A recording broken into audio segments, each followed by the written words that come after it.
నమస్తే, welcome to ABN దిక్సూచి. ఓక్స్ overseas సంస్థను 2013లో విదేశీ విద్యారంగ నిపుణులైన శ్రీ శ్రీనివాసరావు మరియు శ్రీ సతీష్ కుమార్ గారు స్థాపించారు. విదేశాల్లో చదువుకోవాలనే తమ కలలను నెరవేర్చుకోవడానికి ఓక్స్ సంస్థ గత కొన్నేళ్లుగా దాదాపు 10,000 మంది విద్యార్థులకు సహాయపడింది. Australia, UK, USA, Canada, New Zealand మరియు ఐరోపా వంటి దేశాల్లో విద్యను అభ్యసించడంలో విద్యార్థులకు మార్గదర్శకత్వం వహించింది. తనకున్న బలమైన నెట్వర్క్తో జార్జియా, ఉజ్బెకిస్తాన్, రష్యా, యుఎస్ఏ వంటి అనేక దేశాల్లో విద్యార్థులు ఎంబీబీఎస్ కెరియర్ను ఎంచుకొని చదువుకోవడానికి ఓక్స్ సంస్థ తోడ్పడుతుంది. ప్రజెంట్ మనతో పాటు ఉన్నారు ఓక్స్ ఓవర్సీస్ టీం నుంచి doctor Rakesh, international student recruiter, అలాగే యష్ గారు, సీనియర్ అడ్మిషన్ కౌన్సిలర్. వారిద్దరితో మాట్లాడదాం. హలో అండి ఇద్దరికి. నమస్తే అండి. హాయ్ అండి. రాకేష్ గారు, ముందుగా మీరు చెప్పండి సార్, అసలు అబ్రాడ్ లో ఎంబీబీఎస్ ఎందుకు చేయాలి అంటే ఏం చెప్తారు? ముందుగా ఏబిఎన్ యాజమాన్యానికి మరియు ఓక్స్ టీంకు నా ధన్యవాదాలు. మనకు మెయిన్గా చూసుకుంటే నీట్ ఎగ్జామ్ అనేది 2026లో 24 లక్షల మంది దాకా రిజిస్టర్ చేసుకుని రాశారు. కానీ ఇండియాలో సీట్స్ చూసుకుంటే కేవలం 1,36,000 మాత్రమే ఉన్నాయి. దాంట్లో కన్వీనియర్ కోటా అంటే ఫ్రీ సీట్స్ ఓన్లీ 70,000 ఉన్నాయి. సో ఎంతమందితో నీట్ రాశారో వాళ్ళందరి కళ డాక్టర్ అవ్వడమే. బట్ ఆ కళ అనేది వాళ్ళు నెరవేరడం లేదు.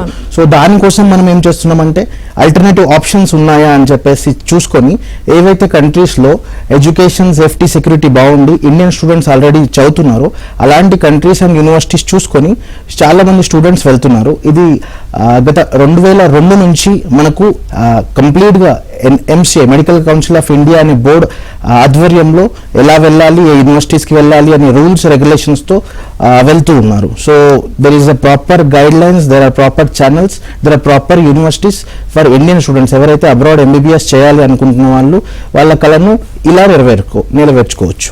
ఓకే, ఎవరికైతే ఎంబీబీఎస్ చేయాలని ఒక కళ ఉంటుందో వాళ్ళకి ఒకవేళ ఇండియాలో కనుక సీట్ రాకపోతే లాంగ్ టర్మ్ కోచింగ్ తీసుకొని టైం వేస్ట్ చేయడం ఇలాంటివి చేయకుండా అబ్రాడ్లో చేసుకుంటే టైము సేవ్ అవుతుంది, అలాగే మంచిగా సక్సెస్ఫుల్గా రన్ అవ్వచ్చు అందరితో పాటు. అవును మేడం. మనకు మెయిన్గా చూసుకుంటే ఈ 70,000 ఫ్రీ సీట్స్ ఉన్నాయి. ఓకే, బట్ రాసిన వాళ్ళు 24 లక్షల మంది, దాంట్లో దాదాపు 11 లక్షల దాకా క్వాలిఫై అయ్యారు. వాళ్ళు either B category, C category తీసుకోవాలి. దాని ఫీజు వచ్చేసి మనకు తెలంగాణ, ఆంధ్రలో చూసుకుంటే 12 నుంచి 15 లక్షలు పర్ ఇయర్ ఉంటుంది. సో అప్రాక్స్గా మనకు 80 lakhs దాకా బి కేటగిరీ సీట్ వెళ్తే ఎన్ఆర్ఐ మేనేజ్మెంట్ కోటా కింద మనకు 1.5 అవుతుంది. సో ఎవరైతే మిడిల్ క్లాస్ పేరెంట్స్ ఉంటారో వాళ్ళు ఇంకా వాళ్ళ పిల్లలు డాక్టర్ అవ్వాలి అనే కల వాళ్ళు నెరవేర్చుకోలేకపోతున్నారు. సో అలాంటి వాళ్ళ కోసం ఒక 25 నుంచి 35 లక్షల బడ్జెట్లో ఎడ్యుకేషన్ కానివ్వండి, హాస్టల్, మెస్, వీసా అన్ని A to Z including charges మనము కంప్లీట్ చేసుకోవడానికి చాలా మంచి ఆపర్చునిటీస్ అబ్రాడ్లో ఉన్నాయి. ఓకే, ఇంకా అబ్రాడ్లో ఎలాంటి ఫెసిలిటీస్ ఉన్నాయి ఇవన్నీ కూడా మాట్లాడదామండి. కానీ దానికన్నా ముందు ఒకసారి యష్ గారితో కూడా మాట్లాడదాం. యష్ గారు, ఒకవేళ ఎంబీబీఎస్ అబ్రాడ్లో చేయాలని ఫిక్స్ అయిన తర్వాత ఒక స్టూడెంట్ ఫిక్స్ అయిపోతాడు, వాళ్ళకి మీరు ఎలాంటి సపోర్ట్ చేస్తారు అంటే ఏం చెప్తారు? ఓకే, సో ఎంబీబీఎస్ అబ్రాడ్లో చదువుకుందాం అనుకున్న వాళ్ళకి మేము మా సైడ్ నుంచి ఎండ్ టు ఎండ్ సర్వీసెస్ మేము ప్రొవైడ్ చేస్తాము. వాళ్ళకి వెరీ బిగినింగ్ వాళ్ళ అప్లికేషన్ దగ్గర నుంచి కావచ్చు, లేదా తర్వాత అడ్మిట్ తీసుకురావటము, యూనివర్సిటీ వాళ్ళతో మాట్లాడి వాళ్ళకి కావాల్సిన నెసెసరీ వీసా సపోర్ట్ కానీ, అక్కడ కావాల్సిన ఇన్సూరెన్స్ సపోర్ట్ కానీ. స్టూడెంట్ ఇక్కడ నుంచి వెళ్ళిపోయారు, సో స్టూడెంట్ వెళ్ళిపోయిన తర్వాత అక్కడ ఆన్ బోర్డ్ అయిపోయిన తర్వాత ముందుగా వాళ్ళకి ప్రీ డిపార్చర్ రిలేటెడ్ అక్కడికి వెళ్ళి ఎలా ఉండాలి, ఎలాంటి థింగ్స్ క్యారీ చేసుకోవాలి వాటి మీద, అండ్ అక్కడికి వెళ్ళిన తర్వాత లైఫ్ ఎట్లా ఉంటుంది మొత్తం క్లియర్ డీటెయిలింగ్ ఇచ్చి, ఇది కాకుండా ఒకసారి స్టూడెంట్ అక్కడ చేరిపోయిన తర్వాత ఫైనలీ అక్కడ మనకి లోకల్గా రైట్ ఫ్రమ్ వాళ్ళకి హాస్టల్ ప్రొవైడింగ్ చేయడం కానీ, అక్కడ వాళ్ళు ప్రాపర్గా మెస్ ఫెసిలిటీస్లో ఎన్రోల్ చేయడం, యూనివర్సిటీలో ఎన్రోల్ చేసి ఈవెన్ చిన్న ఏవైతే చాలా మంది అనుకుంటారు ఓకే ఇది కూడా హెల్ప్ చేస్తారా అన్న వాటిలో లైక్ సిమ్ కార్డ్ రిలేటెడ్ కానీ, లోకల్ బ్యాంక్ అకౌంట్ ఓపెనింగ్ కానీ, ఓవరాల్గా ట్రావెల్ కార్డు కొన్నిసార్లు అవసరం ఉంటుంది స్టూడెంట్స్కి, అలాంటి రిలేటెడ్ హెల్ప్ ఏం కావాలన్నా కూడా ఇంక్లూడింగ్ ఫ్లైట్ టికెట్స్ ఇక్కడ నుంచి మొత్తం వెళ్లే పాటికి. సో స్టూడెంట్ ఇక్కడ అప్లికేషన్ స్టార్ట్ చేసి ఎంబీబీఎస్ అక్కడ తను చదువుకోవడం మొదలు పెట్టి ఇంక 6 years 6 ఏళ్ళు కూడా మొత్తం కూడా అతని జర్నీ ఫినిష్ అయ్యే వరకు ఇంక్లూడింగ్ కాన్వకేషన్ అయ్యే వరకు కూడా we support them. So that's what we do. So ఇక్కడ నుంచి పంపించేసి చేతులు దులిపేసుకోవడం కాకుండా అక్కడికి వెళ్ళిన తర్వాత ఏ హెల్ప్ కావాలన్నా కూడా మీరు ఆ 6 years వాళ్ళకి అందుబాటులో ఉండి హెల్ప్ చేస్తారనమాట. డెఫినెట్లీ అండి, definitely we do that. Okay, అలాగే సార్ మీరు చెప్పండి, ఎంబీబీఎస్ అబ్రాడ్లో చేయాలి అంటే బెస్ట్ ఆప్షన్స్ ఏంటి సార్? ఎందుకంటే చాలా ఉంటాయి కాబట్టి ఎక్కడ చేస్తే బెటరు అన్నది చాలా మందికి తెలియకపోవచ్చు కదా. సో ఒకవేళ అబ్రాడ్లో చేయాలని ఫిక్స్ అయితే బెస్ట్ ఆప్షన్ ఏది అంటే ఏం చెప్తారు? Madam there are some criterias మనం చూసుకోవాలి. ఎంబీబీఎస్ అబ్రాడ్ అంటే చాలా కన్సల్టెన్సీస్ ఉంటాయి, చాలా కంట్రీస్ ఉంటాయి. బట్ అది ఏ కాలేజ్ మనం జాయిన్ అవుతున్నాము, యూనివర్సిటీ మనం చూస్ చేసుకుంటున్నాము అనే ముందు ఒక ప్రాపర్ లైక్ 10th ఎలాగైతే ఎస్ఎస్సి బోర్డు ఉంటుందో, ఇంటర్కి ఎలాగైతే ఐపీఈ బోర్డు ఉంటుందో, అలాగా ఎంబీబీఎస్కు ఎన్ఎంసి నేషనల్ మెడికల్ కమిషన్ అనే బోర్డు ఉంది. So there are some set of guidelines. So NMC rules ఏవైతే ఫాలో అవుతున్న universities plus apart from that India నుంచి రావడం పోవడం ఏదైతే ఫెసిలిటీస్ ఉన్నాయి, ప్లస్ ఇండియా స్టూడెంట్స్ అక్కడ వెళ్ళిన తర్వాత వాళ్ళకు ఇంగ్లీష్ మీడియంలో టీచింగ్ ఉందా లేదా లోకల్ లాంగ్వేజ్లో చదివిస్తారా, ప్లస్ అక్కడ వెళ్ళిన తర్వాత లైసెన్స్ టు ప్రాక్టీస్ అనేది మనకి ఎన్ఎంసీ చెప్తుంది. సో ఎన్ఎంసీ ఆ లైసెన్స్ టు ప్రాక్టీస్ ఆ కంట్రీ ఇస్తుందా లేదా, సో ఇలాంటి ఫ్యాక్టర్స్ మనం చూసుకొని అపార్ట్ ఫ్రమ్ దట్ అక్కడ మీడియం ఆఫ్ ఇన్స్ట్రక్షన్ కానివ్వండి, వెదర్ కానివ్వండి, ఫుడ్ కానివ్వండి, ఎందుకంటే వెళ్ళే వాళ్ళు below 18 students, they are kids totally. It's like ఎప్పుడు వాళ్ళు హాస్టల్లో ఉండి ఉండరు లేదా ఫస్ట్ టైం వెళ్తూ ఉంటారు. సో అలాంటి వాళ్ళు మనకు ఎండ్ టు ఎండ్ ఏదైతే సర్వీస్ ఇస్తుందో అలాంటి కంపెనీ చూస్ చేసుకొని, ప్లస్ మనం యూనివర్సిటీస్ ఏదైతే మనం సెలెక్ట్ చేస్తున్నామో ఓక్స్ నుంచి, they are all public universities. For example NEET లోపల ఒక 600 నుంచి 720 మార్క్స్ వస్తే ఏదైతే యూనివర్సిటీ గవర్నమెంట్ ఇండియాలో దొరుకుతుందో అలాంటి యూనివర్సిటీని మనము జస్ట్ క్వాలిఫై అయిన స్టూడెంట్ కూడా ఇప్పిస్తున్నాం. For example there is a university called Namangan university, Namangan state medical university, which is established in 1942. అంటే అదొక విశ్వవిద్యాలయం, 1942లో స్థాపించబడిన గవర్నమెంట్ యూనివర్సిటీ. సో అలాంటి యూనివర్సిటీ మనం చూస్ చేసుకున్నప్పుడు దాని లైక్ WDOMS.com అని ఉంటుంది madam. It is like world directory of medical schools list ఉంటుంది. దాని లోపల WHO లిస్టెడ్ ఉందా లేదా, ప్లస్ దాంట్లో ఆల్రెడీ స్టూడెంట్స్ చదువుతున్నారా లేదా, దాని ఫీజు ఎలా ఉంది, మనం అది కట్టుకోగలమా లేదా, స్కాలర్షిప్ ఆపర్చునిటీస్ ఏవన్నీ ఉన్నాయా. సో ఇవన్నీ చూసుకొని మనం మెయిన్గా సజెస్ట్ చేస్తుంది Georgia and Uzbekistan. So Uzbekistan లోపల ఒకవేళ మిడిల్ క్లాస్ స్టూడెంట్స్ లైక్ ఎవరైతే డైలీ వేజ్ లేబర్స్ ఉన్నారో లేదా ఫార్మర్స్ ఉన్నారు, అలాంటి వాళ్ళు చాలా కష్టపడుతూ ఉంటారు. అంటే పెద్ద కంట్రీస్ వాళ్ళు చూసుకుంటే ఇబ్బంది పడతారు. But this is a country which is very affordable because cost of living will match to Indian expenses. అంటే ఇక్కడ మనకు ఖర్చు ఎలా ఉంటుందో పర్ డే మనం ఏదన్నా డైలీ తీసుకుంటే డైలీ యూస్ చేసే ప్రోడక్ట్ సేమ్ అక్కడ కూడా అదే ఖర్చులో అయిపోతుంటుంది. సో దాని ఫీజు వచ్చేసి మనకు అఫోర్డబుల్గా లైక్ 1 lakh లైక్ $1,700 అంటే 1,60,000 నుంచి పర్ సెమిస్టర్ ఉంటుంది. సో ఎవరైనా ఈవెన్ మిడిల్ క్లాస్ ఫ్యామిలీ ఉన్నా కూడా 1,60,000 ప్రతి 6 నెలలకు ఈజీగా కట్టుకోగలరు. సో అలాంటి కాలేజెస్ మనం ఓక్స్ నుంచి గైడ్ చేస్తున్నాం. ఓకే సార్, ఇప్పుడు మీరు ఇందాక చెప్పారు యూనివర్సిటీ గురించి చెప్పారు, అలాగే ఎన్ఎంసీ గైడ్ లైన్స్ గురించి కూడా చెప్పారు కదా. సో గైడ్ లైన్స్ గురించి కూడా మాట్లాడదామండి, కానీ దానికన్నా ముందు ఒకసారి మీరు చెప్పిన యూనివర్సిటీ ఏవి కూడా ఒకసారి చూద్దామండి. తప్పకుండా. ఓకే, ఏవి ప్లీజ్.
రైట్ సార్, ఏవి చూసాము చాలా బాగుంది. ఎందుకంటే ఇండియాలో అంటే ఎలా ఉంటుంది ఏంటి అన్నది పేరెంట్స్ కావచ్చు, స్టూడెంట్స్ కావచ్చు వెళ్ళి చూసుకొని ఓకే ఇక్కడ ఎలా ఉంటుంది, చదువు ఎలా చెప్తున్నారు, యూనివర్సిటీ ఎలా ఉంది అన్ని చెక్ చేసుకొని జాయిన్ అవుతారు. బట్ అబ్రాడ్లో అనేసరికి అక్కడికి మనం వెళ్ళి చెక్ చేసుకొని రాలేం కాబట్టి మీ ద్వారా అందరికీ అసలు అక్కడ ఎలా ఉంటుంది ఏంటి అన్నది ఏవి రూపంలో అయితే చూసాము. సో అలాగే ఇప్పుడు అసలు ఎన్ఎంసీ గైడ్ లైన్స్ అసలు ఎలా ఉన్నాయి సార్? ఇప్పుడు కొత్తగా రూల్స్ ఏమన్నా మారినాయా? దీని గురించి ఏం చెప్తారు? మేడం, మెయిన్గా ఎన్ఎంసీ గైడ్లైన్స్ మనం చూసుకుంటే మనకు national medical commission 18th November 2021 guidelines ఇచ్చింది. అవే స్టాండర్డ్ గైడ్లైన్స్ ఇప్పటిదాకా ఫాలో అవుతున్నాం. బట్ కొన్ని రీసెంట్గా అప్డేట్స్ వచ్చాయి. మనం ముందు ఎన్ఎంసీ గైడ్లైన్స్ చూసుకుంటే 18 November 2021లో వచ్చినవి. ఇండియా నుంచి స్టూడెంట్ ఎప్పుడైతే వెళ్తున్నారో వాళ్ళు నీట్ కంపల్సరీ క్వాలిఫై అయ్యి వెళ్ళాలి. క్వాలిఫై అవ్వకుండా వెళ్తున్నారు అంటే వాళ్ళు ఇండియాకి వచ్చిన తర్వాత ఎగ్జామ్ రావచ్చు. ఎవరైతే అవ్వలేదో కొంతమంది వాళ్ళు కూడా వెళ్ళిపోతున్నారు. So for them there is no future. So they should not choose. అంటే ఎన్ఎంసీ గైడ్ లైన్స్ ఉన్నదే ఫాలో అవ్వడానికి. So most of the consultancies misguide ఎలా చేస్తారంటే మీరు క్వాలిఫై అవ్వకుండా కూడా వెళ్ళొచ్చు, వచ్చిన తర్వాత రాసుకోవచ్చు, ఫస్ట్ ఇయర్ అయిపోయిన తర్వాత చేయొచ్చు, ఇవన్నీ ఉండవు. So first rule says you need to qualify. So present 2026లో చూసుకుంటే ఓబీసీ వాళ్ళకు 177 రావాలి, ఓసీ వాళ్ళకు 213 రావాలి. So this is a qualifying mark. They should qualify. Second చూసుకుంటే they should join a university where it should teach the medium of instruction అది English medium ఉండాలి. So mostly China కానివ్వండి, రష్యా కానివ్వండి, కొన్ని బైలింగ్వల్ ప్రోగ్రామ్స్ ఉంటాయి 3+3. So we should avoid those. తెలియక students వెళ్ళి join అయిపోతారు. 3 years అయిపోయిన తర్వాత మెయిన్ ఎప్పుడైతే క్లినికల్స్లో ఎంటర్ అవుతారో అప్పుడు వాళ్ళకు రష్యన్ మీడియం ఆర్ చైనీస్ మీడియంలో ఉంటుంది. So it is not valid in India. And third వచ్చేసి మనకు 54 months డ్యూరేషన్ ప్యూర్గా ఎంబీబీఎస్ ఉండాలి. And day 1 pure MBBS in the sense దాంట్లో లాంగ్వేజ్ కోర్స్ కానివ్వండి లేదా బిఎస్ ప్రోగ్రామ్స్ కానివ్వండి కౌంట్ చేయరు వాళ్ళు. సో 54 months ఎంబీబీఎస్ ఉండాలి. 1 year ఇంటర్న్షిప్ ఉండాలి. 1 year ఇంటర్న్షిప్ చేయాలి అంటే they should have their own hospitals. రీసెంట్గా మనం చూసుకుంటే కిర్గిస్తాన్లో 13 యూనివర్సిటీస్ని బ్యాన్ చేసింది అక్కడ మినిస్ట్రీ. ఎందుకు అంటే వాళ్ళకు హాస్పిటల్స్ లేవు, ఏదో ఎంఓయూ చేసుకుని వాళ్ళు చేస్తూ ఉన్నారు. సో అలాంటి కంట్రీస్ కానివ్వండి, ఏదైతే కాంప్లికేట్ ఉన్నాయో అలాంటి యూనివర్సిటీస్ కానివ్వండి, వాళ్ళు ఒకవేళ చేసినా కూడా ఐదర్ ఇప్పుడు ప్రజెంట్ సిచ్యువేషన్ దగ్గర 12,000 స్టూడెంట్స్ అక్కడ కిర్గిస్తాన్లో బాధపడుతున్నారు, వాళ్ళు ట్రాన్స్ఫర్ తీసుకుంటున్నారు. ప్లస్ ఇదే ఎన్ఎంసీ రూల్లో ఇంకొకటి క్లియర్గా ఉంది ఏంటంటే ట్రాన్స్ఫర్ అనేది ఇన్వాలిడ్. ఏదైతే మీరు 54 months ఎంబీబీఎస్ అంటే 4.5 years ఎంబీబీఎస్ 1 year ఇంటర్న్షిప్ చేయాలో అదే యూనివర్సిటీ హాస్పిటల్లో చేయాలి. ప్లస్ మధ్యలో ట్రాన్స్ఫర్స్ ఉండొద్దు. సో ఇలాంటి రాంగ్ యూనివర్సిటీస్, రాంగ్ ఏజెంట్స్ని సెలెక్ట్ చేసుకుంటే ఇప్పుడు 12,000 మంది పిల్లల లైఫ్ క్వశ్చన్ మార్క్లో ఉంది. అయితే మినిస్ట్రీతో వాళ్ళు మాట్లాడుతున్నారు. బట్ అలాంటి కంట్రీ, అలాంటి కాలేజ్ ముందే చూసుకోకుండా ఒక మంచి గవర్నమెంట్ యూనివర్సిటీ మనం చూస్ చేసుకున్నప్పుడు దానికే చాలా అఫిలియేటెడ్ హాస్పిటల్స్ ఉంటాయి. సో మంచి సెటప్ లైక్ లైబ్రరీ కానివ్వండి, ల్యాబ్ కానివ్వండి అన్నీ ఉంటాయి. అండ్ ఫోర్త్ మెయిన్గా వచ్చేసి పాయింట్ ఎన్ఎంసీ గైడ్ లైన్లో మనకు license to practice in the local country. అంటే ఇంతకుముందు మనకు 2002 నుంచి తీసుకొని 2019 దాకా ఎవరైతే స్టూడెంట్స్ వెళ్ళారో వాళ్ళు స్టూడెంట్స్ లాగా ఇండియాకి వచ్చేవాళ్ళు, ఇక్కడ ఎగ్జామ్ రాసి డాక్టర్ అయ్యేవాళ్ళు. బట్ ఇప్పుడు ఎన్ఎంసీ గైడ్ లైన్ ఏమంటుందంటే మీరు అదే కంట్రీలో చదవాలి, అక్కడ ఇంటర్న్షిప్ చేయాలి, అక్కడ లైసెన్స్ తీసుకుని డాక్టర్ అయిన తర్వాత ఇండియాకి మళ్ళీ వచ్చి ఇక్కడ లైసెన్స్ ఎగ్జామ్ రాసి సెకండరీ లైసెన్స్ అనేది ఇక్కడ మీరు తీసుకోవాలి. So there is a huge understanding ఇక్కడ చేసుకోవాలి స్టూడెంట్స్. ఏంటి అంటే ఇంతకుముందు ఏ కాలేజ్ అన్నా వెళ్ళినా వాళ్ళకు సరిపోయేది ఇండియాకి వచ్చేవాళ్ళు. బట్ ఇప్పుడు ఏమంటున్నారు, మీరు అక్కడ డాక్టర్ లాగా రావాలి, జస్ట్ స్టూడెంట్ లాగా కాదు. Most of the countries are not ready to give the license to practice. For example ఇన్ని డేస్ మనకు లాస్ట్ 4 years నుంచి ఫిలిప్పీన్స్ అడ్మిషన్ చేయలేదు. ఎందుకు అంటే వాళ్ళ పాపులేషన్ అనేది చాలా తక్కువ ఉంది. And it was ruled by USA previously. So ఎప్పుడైతే ఇండియన్ స్టూడెంట్స్ అక్కడికి వెళ్తారో they will not prefer to come back. ఒక్కసారి వాళ్ళకి లైసెన్స్ అక్కడ ఇచ్చేస్తే they will stay back there itself. So అక్కడ వాళ్ళ లోకల్ వాళ్ళకు జాబ్ ఆపర్చునిటీస్కి గ్యాప్ క్రియేట్ అవుతుంది, అక్కడ ఫైట్ వచ్చే ఛాన్స్ ఉంది. కాబట్టి వాళ్ళు కాన్ఫ్లిక్ట్లో ఇన్ని సంవత్సరాలు రాలేదు. సో ఈ పాయింట్ వల్ల ఫిలిప్పీన్స్ ఇన్ని సంవత్సరాలు బ్యాన్ ఉంది. So still there are many doubts about Philippines. So దాని గురించి ఇంకా డీటెయిల్గా కావాలి అంటే మీకు ఏదైతే నంబర్ డిస్క్రిప్షన్లో కనిపిస్తుందో దాంట్లో మీరు కాల్ చేసి దాని అప్డేట్స్ తీసుకోవచ్చు.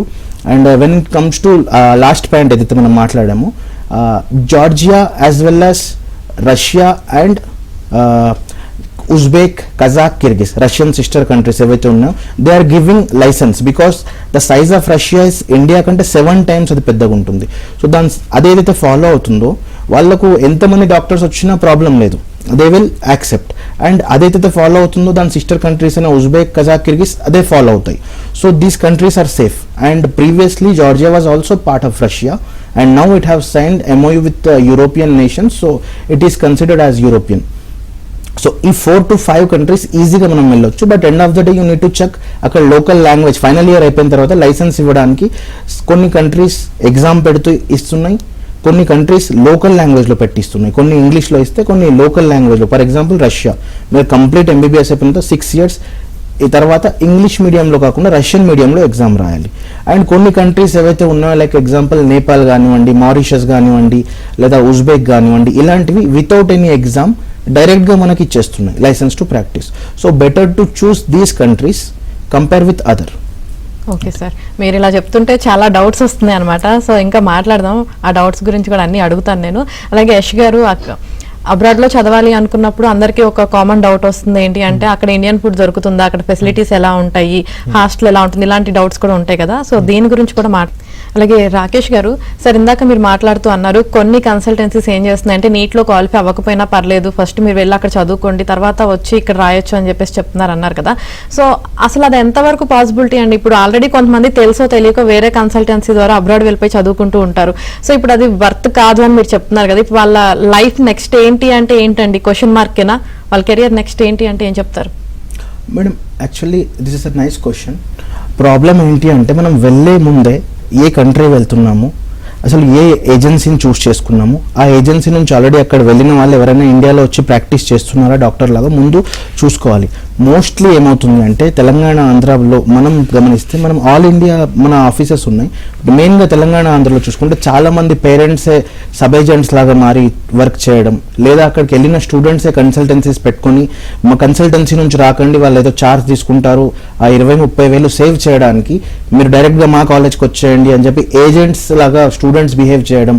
దీనివల్ల చాలా పెద్ద గ్యాప్ క్రియేట్ అయిపోయి పేరెంట్కి నాలెడ్జ్ లేకుండా ఇలాంటి మోసాలు జరుగుతున్నాయి.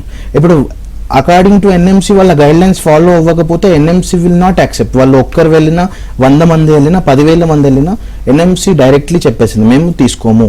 సో వాళ్ళ ఫ్యూచర్ అనేది క్వశ్చన్ మార్కే మేడం. ఐదర్ వాళ్ళు అక్కడనే ఏదో ఒకటి జాబ్ చేసుకోవాలి, లేదా ఇండియాకి వచ్చిన తర్వాత they are equal to 12th pass. So వాళ్ళకి ఎలాంటి ఫ్యూచర్ ఉండదు. సో అందుకే మేము మరీ చెప్పేది, ఇలాంటి న్యూస్ ఛానల్స్లో వచ్చి అవేర్నెస్ కోసం మేము మా టైం ఇచ్చి తీసుకునేది ఎందుకు అంటే ఇలాంటి పాయింట్స్ ఏవైతే ఉంటాయో ఒకవేళ మిస్ చేస్తే వాళ్ళకు అదే జస్ట్ అడ్మిషన్, బట్ మీకు అది ఒక life. So before choosing any company, before choosing any agent 1-10 సార్లు వెరిఫై చేయండి. ఆల్రెడీ వాళ్ళు ఎంతమంది స్టూడెంట్స్ పంపించారు, వాళ్ళ దగ్గర యూనివర్సిటీ నుంచి సర్టిఫైడ్ ఏదైతే ఆథరైజేషన్ లెటర్ ఉందా లేదా, వాళ్ళు పంపించిన స్టూడెంట్స్తో ఆల్రెడీ మాట్లాడారా, వాళ్ళు ముందు ఆ కంట్రీకి వెళ్ళొచ్చారా లేదా. చాలా మంది కన్సల్టెన్సీస్ వేరే ఏదో చేసే ఏజెన్సీస్ కూడా, ట్రావెల్ ఏజెన్సీస్, పాస్పోర్ట్ ఏజెన్సీస్ కూడా ఇప్పుడు ఏదో ఒక మెయిన్ ఏజెంట్ ఉంటాడు, ఆయనకి వెళ్ళి మేము ఇచ్చేస్తాము, మీకు తగ్గిపోతుంది ఖర్చు అని చెప్పేసి చేస్తున్నారు. తర్వాత మోసపోయి అలాంటి ఫైల్స్ మా దగ్గర చాలా వచ్చాయి madam. So we can't do anything. మేము చేసేది ఏం లేదు. మళ్ళీ నీట్ రాయాలి, మళ్ళీ జాయిన్ అవ్వాలి. అలా అని వాళ్ళు డైరెక్ట్గా జాయిన్ అవ్వలేరు, అలా అని డైరెక్ట్ ట్రాన్స్ఫర్ కూడా తీసుకోలేరు. సో NMCలో ఈ రెండు కూడా వ్యాలిడ్ ఉండదు. సో చూస్ చేసుకునేటప్పుడే మంచి కన్సల్టెంట్ని, మంచి యూనివర్సిటీని చూస్ చేసుకోవడం బెటర్ అనమాట. ఫైనల్గా ఇప్పుడు తెలిసింది ఏంటి అంటే. ఓకే, అలాగే యష్ గారు మీరు చెప్పండి. చాలా మందికి ఇందాక నేను అడిగినట్లు పేరెంట్స్ అందరికీ ఒక డౌట్ ఉంటుంది, అబ్రాడ్లో అంటే వెదర్ పడుతుందో లేదో, పిల్లలకి ఫుడ్ పడుతుందో లేదో, అక్కడ సెక్యూరిటీ పరంగా ఎలా ఉంటుందో ఏంటో, ఇలాంటి చాలా డౌట్స్ ఉంటాయి కదా. సో దాని గురించి మీరు ఏం చెప్తారు? షూర్ అండి. సో లెట్స్ సే ఎప్పుడైనా అబ్రాడ్ ఎడ్యుకేషన్ చూస్ చేసుకున్నప్పుడు ఈ సహజమైన డౌట్స్ అందరికీ లేకుండా కామన్గానే ఉంటాయి. ఒకటైతే రెస్ట్ అష్యూర్డ్ ఎలా చెప్పచ్చు అంటే ఫుడ్ గురించి అంటారా, లేకపోతే హాస్టల్స్ గురించి అంటారా, ఇండియన్స్ ఆర్ బేసికలీ ఎవ్రీవేర్ అండి నా ఉద్దేశంలో అయితే. So this is basically a blessing for us ఒక రకంగా చెప్పుకోవాలంటే. అండ్ మన సైడ్ నుంచి తీసుకుంటే కనుక let's say people who we are processing like from our consultancy, మేము పర్టికులర్లీ మెడిసిన్ గురించి మాట్లాడుతున్నప్పుడు అక్కడికి ఒకసారి స్టూడెంట్ చేరిన తర్వాత, particularly when you talk about hostel కానీ, when you talk about mess కానీ, so we will make sure that our chef or our warden or our somebody like who's a caretaker to the student is present. అక్కడ ఉంటూ వాళ్ళని జాగ్రత్తగా చూసుకుంటూ, వాళ్ళకి టైంకి సరిగ్గా ఫుడ్ అందుతుందో అంతా చెక్ చేసుకుంటూ, అదంతా రెస్పాన్సిబిలిటీస్ అంతా తీసుకుంటారు. ఇది కాకుండా లెట్స్ సే స్టూడెంట్స్ అనేది రకరకాల చోట్ల నుంచి వస్తారు. కొంతమంది నార్త్ ఇండియా నుంచి రావచ్చు, సౌత్ ఇండియా నుంచి రావచ్చు. సో వాళ్ళకి తగ్గట్టుగా, వాళ్ళ బ్యాచెస్కి తగ్గట్టుగా వాళ్ళకి కావాల్సిన మీల్ ప్లాన్స్ కానీ, 3 పూట్ల ఫుడ్ ప్రాపర్గా, కొన్నిసార్లు ఎలా ఉంటుంది అంటే లైక్ 2 పూటలే పెడతారు, 3 మీరు అరేంజ్ చేసుకోమని అంటారు. అలా ఎలాంటి ప్రాబ్లమ్స్ లేకుండా వాళ్ళకి హాస్టల్స్లో ప్రాపర్ లెట్స్ సే వాళ్ళకి వైఫై నుంచి లేకపోతే వాటర్ హీటర్స్ నుంచి, లేకపోతే బాగా చలి ఉన్న ప్రాంతాలు, essentially when you talk about Russia కానీ, ఉజ్బెక్ కానీ, జార్జియా కానీ ఎంతో కొంత చలి ప్రాంతాలు ఇవి. మనకి ఇండియాలో, నార్త్ ఇండియాలో దాని మీద కొంచెం ఎక్కువ చలి ఉంటుంది. సో అక్కడ నెసెసరీ హీటింగ్ ఫెసిలిటీస్ కానీ, లేకపోతే సడన్ గా స్టూడెంట్కి ఏదైనా అవసరం వచ్చింది, మెడికల్ ఎమర్జెన్సీస్ వచ్చింది, సో మన పర్సన్ అక్కడ ఉండి ప్రాపర్గా వాళ్ళని గైడ్ చేస్తారు. అండ్ రెస్ట్ అష్యూర్డ్లీ క్లైమేట్ గురించి మాట్లాడుకుంటే కొంచెం లైక్ ఇండియా మీద పోల్చుకుంటే కనుక నార్త్ ఇండియన్ క్లైమేట్ మనం ఉంటుందని చెప్పేసి ఎక్స్పెక్ట్ చేసుకోవచ్చు. చలి ఉంటుంది డెఫినెట్లీ, బట్ మేము గమనించింది ఏంటంటే స్టూడెంట్స్ కూడా, బికాస్ కొంత ఇందాక లైక్ రాకేష్ గారు కూడా చెప్పినట్టు ఏంటంటే వాళ్ళు ఒక సర్టన్ ఏజ్ వెళ్తున్నారు కదా, 18 years 17 years వెళ్తారు. So they still developing bodies అనమాట. వీళ్ళకి ఏంటంటే అక్కడికి వెళ్ళిన తర్వాత ఆటోమేటికలీ వాళ్ళ కష్టం అయిపోతారు. వాళ్ళ బాడీ స్లోగా అలవాటు అవుతుంది. ఇనీషియల్ గా కొంచెం వస్తుంది కానీ బట్ డెఫినెట్లీ అలవాటు పడిపోతుంది. సో మనకి వెళ్ళిన చాలా మంది students let's like second year third year అయిన తర్వాత సార్ నాకైతే అసలు పెద్ద డిఫరెన్స్ ఏంది తెలియట్లేదు, బాగుంది, లైక్ సేమ్ కొంచెం చల్లగా ఉంది అంతే, ఏదో 24 గంటలు ఏసీ వేసుకున్నట్టుంది, దాని తప్ప ఇంకేం లేదని చెప్పారు. But that's that. ఫెసిలిటీస్ పరంగా అంటారా, ఇంకా వాళ్ళకి అక్కడ లోకల్ గా apart from let's say hostel బాగా బోర్ కొట్టేసిందంటే బయట ఇండియన్ రెస్టారెంట్స్కి వెళ్ళి తినేసేయండి హాయిగా. చాలా ఫెసిలిటీస్ అక్కడ దొరుకుతాయి. గ్రాసరీస్ కూడా మనకి కావాలంటే సడన్ గా లైక్ అక్కడికి వెళ్ళి తీసుకోవచ్చు. సో మోరలెస్ ఏంటంటే స్టూడెంట్ కంఫర్టబుల్ గా అక్కడికి వెళ్ళి, అండ్ ఇంకోటి ఎకనామికల్ గా అంటే తక్కువ ఖర్చుల్లో, లైక్ మరీ ఎక్కువ అబ్రాడ్ వెళ్ళిపోతున్నాం కదా, అయ్యో నేను చాలా డాలర్స్ ఖర్చు పెట్టేయాలన్న బాధ కూడా లేకుండా ఇలాంటి countries like Russia, Georgia, Uzbekistan ఇలాంటి కంట్రీస్కి వెళ్తున్నప్పుడు ఇండియాకి రిలేటెడ్ కరెన్సీ వాల్యూనే కొంచెం దగ్గర ఉండటం వల్ల మరీ ఎక్కువ ఖర్చు కూడా అనిపించదు అనమాట. సో ఈ రకంగా స్టూడెంట్స్ కొంచెం స్లోలీ అక్కడ కష్టం అవుతూ వాళ్ళ సర్వైవల్ని ప్లాన్ చేసేసుకుంటారు. ఓకే, అలాగే రాకేష్ గారు మీరు చెప్పండి సార్. మీరు ఇందాక అన్నారు అబ్రాడ్లో ఎంబీబీఎస్ చదవటం అన్నది మరీ ఇండియాతో పోలిస్తే అంత ఖర్చు కాదు, కొంచెం రీజనబుల్ ఖర్చులోనే చదువుకోవచ్చు అని చెప్పారు. అయితే నా డౌట్ ఏంటంటే అది కూడా కొంచెం ఎక్కువ ఖర్చు అని ఫీల్ అయ్యే వాళ్ళు, లేదంటే అంత ఎఫర్ట్ చేయలేని వాళ్ళకి స్కాలర్షిప్ ఆప్షన్ అలాంటివి ఏమైనా ఉంటుందా? 100% మేడం. మనకు మెయిన్గా చూసుకుంటే ఇప్పుడు అవసినా university, Avicenna Batumi medical university ఏదైతే జార్జియాలో ఉందో అది మనకు 3.5 లక్షలు స్కాలర్షిప్ ప్రొవైడ్ చేస్తుంది. దాని ట్యూషన్ ఫీజు వచ్చేసి 25 లక్షలు. సో మీరు ఇయర్లీ 5 lakhs పే చేసుకుంటూ వెళ్ళిపోతే 5 yearsలో దాని ఎంబీబీఎస్ కంప్లీట్ అవుతుంది. ఈవెన్ ఇన్ దట్ వాళ్ళు ఏం చేస్తున్నారు అంటే ఇంటర్న్షిప్ కూడా ఇప్పుడు యాడ్ అయింది కాబట్టి అది 1 year ఫీజ్ ఎక్స్ట్రా అవుతుంది. సో మేము యూనివర్సిటీకి రిక్వెస్ట్ చేసి ఏం చెప్పాము అంటే you just collect only those charges which are necessary. ఇప్పుడు $5,000 అయితే ఫైనల్ ఇయర్లో అవ్వదు. సో మనము రిక్వెస్ట్ చేసినప్పుడు దే హ్యావ్ కన్సిడర్డ్. ఇప్పుడు Georgia more than 20,000 Indian students వెళ్ళారు. So we are regularly in touch. Like 2017 నుంచి ఎప్పుడైతే జార్జియా ఎక్కువ మంది స్టూడెంట్స్ వెళ్ళడం స్టార్ట్ చేశారో we are working in from since that time. So we have requested. ఇంతకుముందు ఎంబెస్సీ అక్కడ లేదు, ఇండియన్ ఎంబెస్సీ, ఇప్పుడు ఎంబెస్సీ వచ్చేసింది. దెన్ ఈ ఇంటర్న్షిప్ పార్ట్లో కూడా they have considered us. This is the only university, Avicenna Batumi medical university. అక్కడ మనకు they are giving 3.5 lakh scholarship in internship. They are not collecting, either they are collecting a nominal fee there, and students ఎవరైతే 90+% ఉందో $1,000 bonus గా వాళ్ళు first year లో ఇచ్చేస్తున్నారు. అంటే దగ్గర మనకి 21 లక్షల్లో కంప్లీట్ ఎంబీబీఎస్ ట్యూషన్ ఫీజు అనేది జార్జియాలో వచ్చేస్తుంది. That is a safest country in the world. Mostly girls ఎక్కువ చూస్ చేసుకుంటారు. And IndiGo flight will travel to that, like 4.5 hours direct IndiGo flight వెళ్తుంది. కంపేర్ విత్ ఉజ్బెకిస్తాన్ కూడా ఒక స్టూడెంట్స్ మన వాళ్ళ దగ్గర ఒక 40 స్టూడెంట్స్ లాస్ట్ బ్యాచ్లో వెళ్ళారు. So they are very happy. 2 hours 40 minutes direct flight ఉజ్బెక్లో ఉంది. సో ఈ 2 countries చూసుకున్నాం, 2 AVs మీరు చూసుకున్నప్పుడు దాంట్లో మీకు క్లియర్గా అనిపించింది end to end process. Admission నుంచి తీసుకొని హ్యాండ్ హోల్డింగ్ సిస్టమ్ అనమాట. ఎందుకంటే they are kids. So admission మనమే చేస్తాం, వీసా మనమే చేస్తాం, processing, airport pickup drop, pre departure, post departure అన్నీ చూసుకుంటూ స్కాలర్షిప్ ఇప్పిస్తూ మన ఓన్ హాస్టల్స్ అండ్ మెస్ అక్కడ పెట్టి లైక్ day 1 జాయిన్ అయినప్పటి నుంచి టిల్ డే ఎండ్ గ్రాడ్యుయేట్ అయ్యేదాకా మన ప్రామిస్ అనేది మనం పెట్టుకొని వాళ్ళకి చేస్తాము. And we have successfully bought our students. Already వాళ్ళు వచ్చారు, ఇక్కడ టెస్ట్ రాశారు, క్వాలిఫై అయ్యారు. Even there are some students who are entered PG. So మన స్టూడెంట్స్ సక్సెస్ఫుల్గా. ఓకే, నైస్ అండి. అలాగే యష్ గారు మీరు చెప్పండి, అంటే స్టూడెంట్స్ ఓక్స్ని కాంటాక్ట్ చేయాలి అంటే ఎలా చేయాలి? మీకు అసలు బ్రాంచెస్ ఎక్కడెక్కడ ఉన్నాయి సార్? మ్యామ్ ఏమైతే ఓక్స్ ఓవర్సీస్ గా లైక్ కన్సల్టేషన్ అనేది we are providing it pan India and even from the outside India also, బయట స్టూడెంట్స్ చేసినప్పుడు. బట్ లెట్స్ సే ఎవరైనా మన బ్రాంచెస్ కి రావాలి, పర్సనల్ గా కలిసి పర్సనల్ కౌన్సిలింగ్ తీసుకోవాలి పేరెంట్స్ తో కానీ వాళ్ళు వచ్చనుకుంటే, so we got multiple branches. Hyderabad లో వీ గట్ 5 branches అండి. విత్ హిమాయత్ నగర్ మాది హెడ్ ఆఫీస్. అది కాకుండా మాకు గచ్చిబౌలి, మాకు కుకట్పల్లి, దాని తర్వాత ఎల్బీ నగర్, నాగోల్, ఇట్లా రకరకాల ప్లేసెస్ లో మాకు బ్రాంచెస్ ఉన్నాయి. ఇది కాకుండా we are there in Vijayawada, Visakhapatnam and Bengaluru. So ఎప్పుడైనా సరే students usually they can do 2 things అండి. ఒకటి డైరెక్ట్ ఓక్స్ ఓవర్సీస్ అని టైప్ చేస్తే they will find a number. ఆ నెంబర్కి కాల్ చేసి మాతో మాట్లాడచ్చు. ఈ బ్రాంచెస్ లో ఎక్కడైనా లేకుండా కావాలంటే డైరెక్ట్ వాకింగ్ చేసుకోవచ్చు. లేదు జస్ట్ నార్మల్ గా మాకు ఇన్స్టాగ్రామ్ హ్యాండిల్స్ ఉన్నాయి. మాకు ఏంటంటే ఓక్స్ ఓవర్సీస్ అని చెప్పేసి మాకు ఇన్స్టాగ్రామ్ హ్యాండిల్ ఉంది. దాంట్లో కూడా ఎప్పుడైనా ఏదైనా లేకుండా జస్ట్ హాయ్ సింపుల్ హెలో పెట్టినా సరే ఆ టీమ్ విల్ లేకుండా reach back to them, proper గా కావాల్సిన గైడెన్స్ ఇస్తూ ఎగ్జాక్ట్లీ స్టూడెంట్ రిక్వైర్మెంట్స్ ఏంటో ప్రాపర్ గా అర్థం చేసుకుంటూ దానికి రిలేటెడ్ లేకుండా సర్వీసెస్ మనం ఎలా ఇవ్వగలం, ఏం చేయగలము, అండ్ వాళ్ళ ప్లానింగ్ అనేది ఎలా చేయాలని చెప్పి లేకుండా క్లియర్లీ వాళ్ళకి ఒక ఐడియా ఇస్తాం మనం మన సైడ్ నుంచి. ఓకే అండి. అలాగే రాకేష్ గారు మీరు చెప్పండి ఫైనల్గా, అంటే ఇప్పుడు మనం ఇందాక మాట్లాడుకున్నాం అక్కడ ఫుడ్ గురించి మాట్లాడాము, అలాగే మనీ ఎంత అవుతుంది ఏంటి అని మాట్లాడాము. ఇంకా ఫైనల్గా పేరెంట్స్కి వచ్చే లాస్ట్ డౌట్ ఏంటంటే సేఫ్టీ. అక్కడికి వెళ్ళిన తర్వాత సేఫ్టీ పర్పస్ ఎలా ఉంటుంది ఏంటి అని ఒక డౌట్ ఉంటుంది కదా, సో దాని గురించి ఏం చెప్తారు? మేడం మనం చూస్ చేసుకున్న universities both are Georgia as well as Uzbek. These are both mainly women dominating countries. ఇక్కడ మెయిన్గా మనం చూసుకుంటే ద ఫీమేల్ రేషియో అక్కడ ఎక్కువ ఉంటుంది. ఆ కంట్రీలో మేల్ కన్నా ఫీమేల్ రేషియో ఎక్కువ ఉంటుంది. మీరు ఎక్కువ ఎక్కడ చూసిన ట్యాక్సీస్ కానివ్వండి, టీచర్ కానివ్వండి, పైలట్, ఆల్ జాబ్స్లో అక్కడ ఫీమేల్ డామినేటింగ్గా ఉంటారు. So that is the main reason అక్కడ క్రైమ్ అనేది చాలా తక్కువ ఉంది. So if you compare Georgia is the third safest country in the world, and ఉజ్బెకిస్తాన్లో గత లాస్ట్ 20-25 years నుంచి రేప్ అనే సినారియో ఇప్పటిదాకా అక్కడ లేదు. And our students are also they feel very safe. More than that మన ఓన్ అక్కడ wardens ఉంటారు, 24/7 సీసీ క్యామ్స్ ఉంటాయి. సో 8 o'clock మన హాస్టల్స్ అనేవి క్లోజ్ అయిపోతాయి. సో ఎండ్ టు ఎండ్ అంటే మనం తీసుకెళ్ళాము అక్కడ అన్న తర్వాత ఇట్ ఈస్ అవర్ రెస్పాన్సిబిలిటీ మన కంపెనీది. సో 24/7 ఎనీ టైం మనం ఏదైతే సీసీ క్యామ్ ఉంటుందో అది పేరెంట్స్కి కూడా మనం యాక్సెస్ ఇచ్చేస్తాము. సో రాను పోను కంట్రీస్కు డైలీ 3 flights ఉన్నాయి మేడం.